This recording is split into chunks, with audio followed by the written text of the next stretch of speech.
When I was younger, my childhood home was the most fitting for squad hangouts. There were a few reasons for this. My dad had a massive man cave in the basement with an almost unlimited supply of beer. Plus, my parents usually let us drink down there and left us alone for the most part.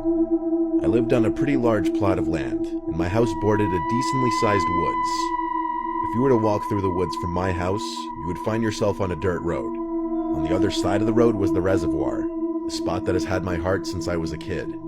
I've cut countless holes in the reservoir fence, so many in fact that the Water Commission stopped repairing them. After all, it is illegal for any civilians to trespass on reservoir property.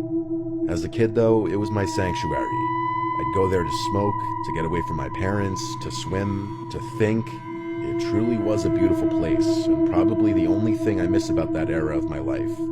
My friends and I were shooting a few rounds of pool in my basement with some obnoxious EDM music in the background, when my friend Chester had the brilliant idea of taking a hike through the woods to the reservoir. The boredom was beginning to kick in, so we all agreed. Plus, the sun hadn't gone down yet, so it wouldn't be a nightmare trying to navigate. There were 5 of us.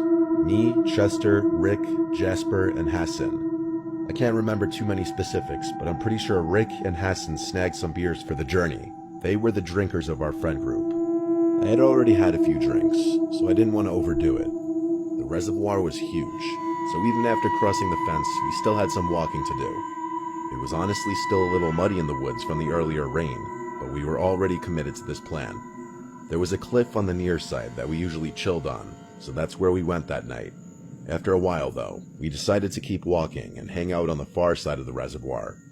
In order to get over there, we would have to walk along the near side to the end, where we could cut across to the other side.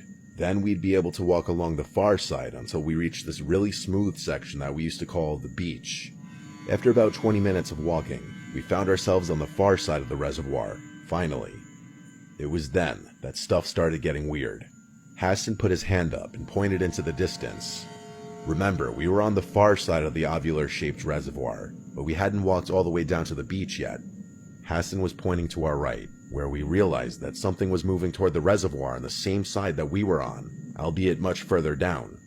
The 5 of us quieted and kept watching as the dark figure slowly made its way towards the water. We were all kind of excited by this because it meant we might have some kind of encounter, which we usually welcomed.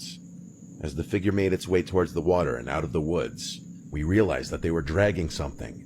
The further they got, the more we could see. Eventually, we realized what was being dragged. A large black garbage bag that clearly had something relatively heavy inside of it on account of how slowly the person was moving. Now, I don't want to make